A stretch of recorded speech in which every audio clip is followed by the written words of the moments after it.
በጣም ቀላል የሚመስል ነገር እንድነግርህ ፍቀድልኝ። ነገር ግን መንፈሳዊ ክብደት አለው። ያንተ አቀማመጥ ክብርን ያንጸባርቃል። በእግዚአብሔር ፊት በምትሄድበት ጊዜ ጸጥታ የሰፈነበት ጊዜ ውስጥ ብቻ አይደለም የምትገባው፣ ወደ ክብር ንጉስ ጓዳዎች እየገባ ነው። በዚያች ቅስፈት ራስህን የምታቀርብበት መንገድ ሁሉንም ነገር ስለ እርሱ ምን ያህል እንደምታከብረው እርሱን ለማስደመም አይደለም። በፍጹም እግዚአብሔር በውጫዊ ማሳያዎች ሊታለል አይችልም። ነገር ግን የሰውነት አቀማመጥ ብዙ ጊዜ የልብህን አቀማመጥ ያንጸባርቃል። ወደ ፍርድ ቤት ገብተህ መሬት ላይ ተኝተህ እግሮችን ወደ ላይ አትዘረጋም። በስራ ቃለ መጠየቅ ላይ ጎንበስ ብለህ አትቀመጥም። ለምን? ምክንያቱም የክብደቱን መጠን ስለምትረዳ፣ ስልጣኑን፣ ቁም ነገሩን፣ እድሉን ትገነዘባለህ። ስለዚህ ከዚያ ግንዛቤ ጋር ሰውነትህ ይስተካከላል። ስንቶቻችን ተኝተን እያለን ብርድ ልብስ ለብሰን ግማሽ እንቅልፍ እያንቀላፋን ከእግዚአብሔር ጋር በንግግር እንድንሳተፍ ጋብዘነዋል። የጸሎት ድካም ስለተሰማን ሳይሆን መነሳት ስላልፈለግን ነው።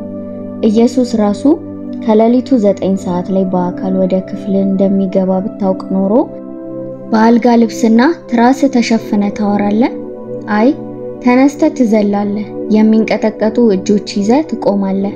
አምላክህን መፍራትህን ለማሳየት ሰውነትህን ታስተካክላለህ። ምክንያቱም ማንስ በክፍሉ እንዳለ ታውቃለህ፣ እርሱም በክፍሉ አለ። ሁሌ ስትጸልዩ ስሙንም በእምነት በጠራችሁት ጊዜ ሁሌም እርሱ የሰማይ ንጉስ በዚያ አለ። የእርሱን መገኘት እንደ አንድ ተራ እንግዳ እንዴት ልንመለከተው እንችላለን? ጸሎት ማለት ቃላት ብቻ አይደለም። መንፈስ ቅዱስም በተለመደው ሁኔታ ውስጥ ይንቀሳቀሳል። ክብርን፣ አምልኮን፣ ረሃብን ይመልሳል። ሙሴ ጫማውን ያወለቀበት ምክንያት አለ። ኢሳይያስ ወዮልኝ ብሎ የጮኸበት ምክንያት አለ። የእግዚአብሔርን ክብር የነኩ ወንድ ወይም ሴት ሁሉ ወይም በፊታቸው ወደቁ ወይም በፍርሃት ቆሙ። ምክንያት አለው። ዝም ብለው ብቻ እየጸለዩ እንዳልሆነ ተረድተዋል። ወደ ቅድስና እየገቡ ነበር። እና ዛሬ ጸሎትን መደበኛ ያደረጋችሁት ከሆነ የምነግራችሁ የእንቅልፍ ጊዜያችሁ ታሪክ የጀርባ ሹክሹክታ ነው። የእግዚአብሔር መንፈስ ከምቾት አውጥቶ ወደ አክብሮት ይመልስ። ምክንያቱም በቦታው ስታከብሩት በኃይል ውስጥ ቦታ ትሰጡታላችሁ። አሁንም ስሙኝ፣ ለምቾት ምላሽ አይሰጥም፣ ለአክብሮት ነው ምላሽ የሚሰጠው። ስጋ መስማት የማይወደውን መናገር አለብኝ። ጸሎት ሁል ጊዜ ቀላል አይደለም፣ ሁሌም ምቹ አይደለም። ስጋ መጸለይ አይፈልግም፣ መተኛት ግን ይፈልጋል። ስጋ ምቾትን፣ መዝናናትን ይፈልጋል። ነፍስ ግን እግዚአብሔርን ይፈልጋል። ነፍስ መንፈሱን ይራባልና ግጭትም አለ። በሁለቱ መካከል ጦርነት አለ። ግን አንተ ስጋን በማስደሰት መንፈስን መመገብ አትችልም። ብዙዎች ስተኛ ጸልያለሁ ይላሉ። ወደ እንቅልፍ ሲሄዱ ከእግዚአብሔር ጋር እነጋገራለሁ ይላሉ። ነገር ግን የአይነት ጸሎት ስጋን አይሰቅልም፣ ያስተናግዳል እንጂ ምቾትን አይፈታተንም።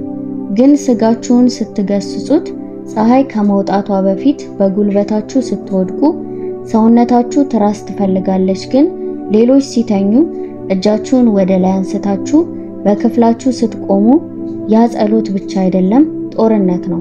ምክንያቱም የምትሉት ስጋ አትመራኝም፣ መንፈሴ የእግዚአብሔር ረሃቤን ይመራልና ከእንቅልፍ ፍላጎቴ ይበልጣል ትላላችሁ። ጌታ ከእንቅልፌ የሚጠራኝባቸውን የቀድሞውን ሰዓታት አስታውሳለሁ። ጮክ ያለ አይደለም፣ ዝም ብሎ መሳብ፣ ዝም ብሎ ማነሳሳትና ስጋዬ ደግሞ አሁን አይደለም ምናልባት በማለዳ ይላል። ነገር ግን ስነሳ ክፍሉን የሚሞላው ክብር ለእኔ ስለሆነ አይደለም፣ ትልቅ ነገር ስላደረኩ አይደለም፣ በእጅ መሰጠት ግብዣ ላይ ስለመለስኩኝ ነው። እግዚአብሔር መስዋዕትን እንደሚያከብር መረዳት አለባችሁ። የጸሎትን መስዋዕት እንዲሁ በቃላት ብቻ አይደለምና ራስን በመካድ ነው። ጌታ ሆይ ምቾቴ ሳይሆን ፊትህ ባለበት ስንል ቅባቱ ይወርዳል። እሳቱ የሚመጣበት የእረፍት መሰዊያ ላይ ሳይሆን የታዛዥነት መሰዊያ ላይ ነው። ሰይጣን በአልጋ ላይ በእንቅልፍ የሚንሾካሾኩ ጸሎቶችን አይፈራም። ነገር ግን አንድ አማኝ ስጋውን ከስራ አስቀምጦ በእሳት እግዚአብሔርን ሲፈልግ ይንቀጠቀጣል። ሰውነትህን ስታስተምር መንፈስህን ታነቃለህ። የመንፈሳዊ ድብታ የሞቀ ልማድ ግዴለሽነትን ትሰብራለህ። እና በድንገት እየጸለይክ አይደለም፣ እየተገናኘ ነው። ስጋህ እየሞተ ከሆነ መልካም ነው። ስጋ ሲሞት መንፈስ ይኖራል። ሰውነትህ እጣ ፋንታህን እንዲወስን አትፍቀድ። ስጋን ስቀለው ክብር እንዲወድቅ። ጸሎትን ከሚያደናቅፉ ነገሮች መካከል አንዱ እንቅልፍ ነው። ታውቃላችሁ፣ አይኖቻችን ድብርት እንደሚሰማቸው ይታወቃል። ከዛም ሐሳቦች ቀስ እያሉ ሲንሸራተቱ መጸለይ አስበን ነበር፣ ነገር ግን ገና ቃል ከመውጣቱ ይወስደናል። የመጣሁት ለመኮንን አይደለም፣ ሁላችንም እዚያ ነበርን። ሰውነታችን ደካማ ነው፣ ቀኑም ረጅም ነበረ። ነገር ግን በፍቅርና በነፍሴ በተሞላው እሳት መናገር አለብኝ። የድብታ ጸሎቶች ኃይል የሌላቸው ጸሎቶች ናቸው። ግማሽ ነቅተህ ጦርነትን ማሸነፍ አትችልም። በእንቅልፍ መንፈስ ሰማይን መሳብ አትችልም። አይምሮ የሚንሳፈፍ ከሆነ ሰንሰለቶችን መስበር አትችልም። መነቃቃትን ወይም ሲኦልን ማንቀጥቀጥ አትችልም። ይህ ጨዋታ አይደለም፣ ይህ ጦርነት ነው። ጸሎትም እንዲሁ መነጋገር ብቻ አይደለም፣ መጋፈጥም ነው። ታዲያ በእንቅልፍና ህልም መካከል ተንጠልጥለ እያለ ያን ነገር እንዴት ታደርገዋለህ? መጽሐፍ ቅዱስ የሚናገርበት ምክንያት አለ። በመንፈስ ውስጥ በንቃትና ተጠንቅቀ ጸልይ ይላል። ለኢየሱስ ቅርብ የነበሩት ደቀ መዛሙርት እንኳን ሳይቀር በአትክልቱ ስፍራ ነቅተው ለመቆየት ወድቀዋል። የእግዚአብሔር ልጅ የደም ጠብታዎችን ሲያልበው እነሱ ተኝተው ነበር። አንድ ጊዜ አይደለም ወደ እነሱ የመጣው፣ ሁለቴም አይደለም 3 ጊዜ እንኳን ደጋግሞ መጣ። ገናም ተኝተዋል። የእነሱን ኃይል አልፈለገውም ነበር፣ ጸሎታቸውን ነበር የሚሻው እና አይኖቻቸው ስለከበዱባቸው ያንን ሰዓት አሳለፉት። ስንት እንደዚህ አይነት ሰዓቶችን ይሆንኛ የሚያሳልፍናቸው? ስንት መለኮታዊ ጉብኝቶች በሌሊት ጸጥታ ሰዓታት ውስጥ መጡ። ነገር ግን በጣም ደክሞን በጣም በምቾት ሆነን ምላሽ ለመስጠት መንፈሳዊ አሰልቺ ነበርን። ጠላት እንዴት አድርጎ እንደሚያስተኛ ያውቃል። በስጋ ብቻ ሳይሆን በመንፈስም በምትነሳበት ቅስፈት ነው። ያን እንቅልፍ በመተኛት ፋንታ ለመጸለይ በቆምክበት ጊዜ ያኔ ነው ከባቢ አየር መለወጥ የሚጀምረው። መንፈሱ በነፃነት መንቀሳቀስ ይጀምራል። ግን አንተ ሁሉ ጊዜ ለመጸለይ ፍላጎት ላይ ላትሆን ትችላለህ። ድካም፣ የስሜት ድካም፣ የተበታተነ ሐሳብ ሊሰማ ይችላል። ግን ራስህን አነሳስተ በዚህ ሰዓት አልተኛም ስትል ኃይል የተሞላበት ነገር ይከሰታል።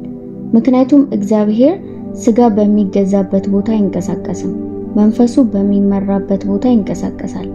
ብዙ ጊዜ ጸሎትን እንደ ቅዱስ ቀጠሮ ማስተናገድ ብንጀምርስ ምን እንደሚፈጠር አስባለሁ።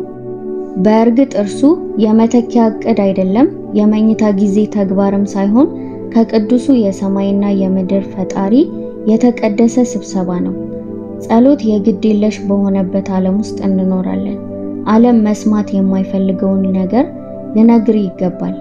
እግዚአብሔር ግዴለሽ በሆኑ ልቦች በተራሳት አይመጣም። አንድን ታዋቂ ዶክተር ስትቀርቡ በጥንቃቄዎች ተዘጋጅታችሁ ነው የምትመጡት። ተጽዕኖ ፈጣሪ የሆነን ሰው ስታገኙ በደንብ ትለብሳላችሁ፣ በሰዓቱም ትደርሳላችሁ። ቀጥ ብላችሁም ትቀመጣላችሁ። ለምን?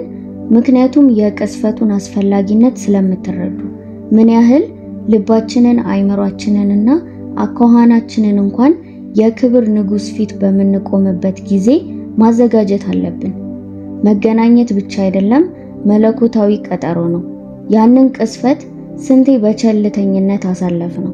ስንት ጊዜ እንቅልፍ እንዲወስደን ፈቅደናል። ስንት ጊዜ ቴሌቪዥኑ ከበስተጀርባ እንዲበራ ፈቅደናል። ሐሳባችን እየተንከራተተ እግዚአብሔርን እኔ እዚህ ነኝ እንለዋለን፣ ግን በእውነት አይደለንም።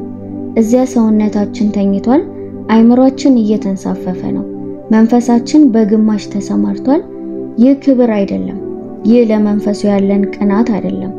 በሃይማኖታዊ የተሸፈነ ትኩረትን የሚከፋፍል ነገር ነው።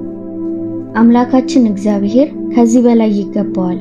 እንደዚህ በሉ፣ እግዚአብሔር ሆይ አይምሮዬ፣ ልቤ፣ ትኩረቴ፣ ሰውነቴ፣ ያለኝ ነገር ሁሉ ያንተ ነው። ይህ የተቀደሰ መሬት ነው፣ ይህ የተቀደሰ ቦታ ነው። እናም ወደ ጸሎት ስትገቡ ወደ አየር ብቻ እየተናገራችሁ አይደለም፣ ወደ መለኮታዊ ክፍል እየገባችሁ ነው። የቆማችሁበት መላእክት የሚሰግዱበት ገነት ዘንበል የምትልበት ያንን ቅስፈት እንደ ተራ እንቁጠረው። ሰውነትህ ካልታመመ በቀር ወይም ጥንካሬ እስካልጠፋ ድረስ ተኝተህ አትጸልይ። እግዚአብሔር ነቅተህ ዝግጁ ሆነ በክብር ተቀምጠ ያገኘ። ምክንያቱም ቅስፈቱን እንደ ቅዱስ አርገ ስትይዘው በክብር ይሞላዋል። ይሄ ሕግ ወይም ወግ አይደለም፣ የምኞት ዝርዝርም አይደለም። ነገር ግን የሁሉ ፈጣሪ አምላክ እኔን አገኘኝ ሲል ንጉሱ ሲጠራ አልጋ ላይ አንተኛም፣ እንነሳለን፣ እንቆማለን፣ እንንበረከካለን። ምክንያቱም ጸሎት በቀን መሰረት የተመደበ ልማድ አይደለም። የጸሎት ቦታ የመንፈሱ ዙፋን መቀመጫ ክፍል ነው። አክብረውና መንግስተ ሰማያት ጸሎትህን ያከብረዋል። እግዚአብሔር ለልማዶች ምላሽ አይሰጥም፣ እርሱ ለረሃብ ምላሽ ይሰጣል። በየቀኑ ተመሳሳይ ቃላትን መናገር ትችላላችሁ። በየቀኑ ተመሳሳይ ጸሎትን ማታ ላይ መድገም ትችላላችሁ። አልጋ ላይ ተኝታችሁ ግማሽ እንቅልፍ ላይ ያላችሁ ጌታ ሆይ ባርከኝ ማለት ትችላላችሁ። ነገር ግን በእናንተ መንፈስ ውስጥ እሳት ከሌለ፣ ረሃብ ከሌለ ዝም ብሎ ጫጫታ ነው። እግዚአብሔር በተደጋጋሚ አይንቀሳቀስም። እኛ ከቅዱሳን ነገሮች ጋር በጣም ተላምደናል። ሁሉን ቻይ በሆነው ፊት ምቾት ተሰምቶናል። እግዚአብሔር ግን የተለመደ አይደለም፣ ክብሩንም እንደ ተራ ለሚቆጥር ልብ አይገልጥም። ጸሎትን እንደ ጥርስ መቦረሽ ወይም ስልክ እንደመፈተሽ የዕለት ተዕለት ተግባራቸው ያደረጉ ሰዎች አሉ። አልጋ ላይ ተኝተው ጥቂት ለስለስ ያሉ ቃላትን ይናገራሉ እና መንፈሳዊነት ያደርጉታል። እውነተኛ ጸሎት ግን አንድ ነገር ስለመናገር አይደለም፣ ይህ ስለ እርሱን በበለጠ የሚፈልግ መሳሪያ መሆን ነው። ስትራብ በዘፈቀደ አትበላም። ፍርፋሪ ወይም ትንሽ እንጀራ አትበላም። ምግቡን አታዘገየውም፣ እንደውም ታሳድደዋለህ። እና በተመሳሳይ መንገድ መንፈስህ እግዚአብሔርን ሲናፍቅ ከአልጋ ትነሳለህ፣ ትኩረትህን ትተዋለህ፣ እርሱን በአስቸኳይ ትፈልጋለህ።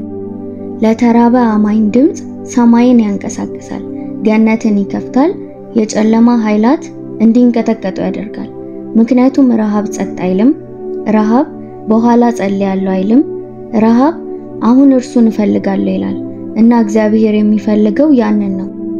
በአልጋ ላይ በምቾት የሚቀርቡ ጸሎቶችን አይደለም፣ ነገር ግን ልባቸው ጌታ ሆይ ያለ አንተ መኖር አልችልም እያሉ የሚጮሁትን በእግዚአብሔር የተሞላ ቀን እፈልጋለሁ፣ እኔ ከዓለም ሰላም አልፈልግም፣ መገኘትህን እፈልጋለሁ፣ ሰማይን መንካት እፈልጋለሁ ለሚል ነው።